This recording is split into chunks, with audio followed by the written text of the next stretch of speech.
It started just like any other night.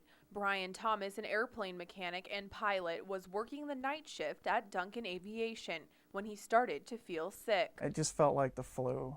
I go home on a night shift and felt terrible. Just hours later, he was rushed to the hospital, his arms and legs changing colors.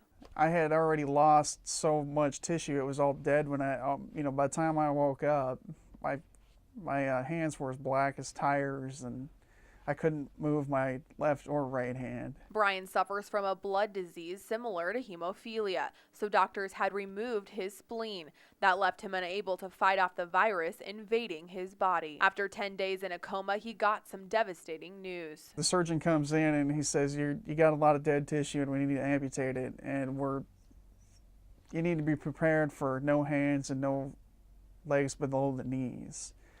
And my first reaction was I wanted to die in surgery so I didn't have to live that way. But Brian fought to live, keeping his sights set on reaching the skies once again, despite only having one limb. I got to do something, life isn't over, it's just going to be different. 2 years later, after months of rehab, Brian sat in the cockpit of his Cessna 177 for the first time since his surgery. I flew the first time again here in Lincoln on a crystal clear night that was just beautiful, and it was so satisfying that I'd gotten there. For Brian, flying is just like riding a bike. You never forget how to do it, but that doesn't mean it was easy. Biggest challenge was communication in the airplane, because I went completely deaf in my right ear and I lost about 50% in my left ear. And I'd been away from it so long, all the short phrases and things like that, it was really hard to understand them. Today, Brian is still at Duncan Aviation, surrounded by the machines he loves.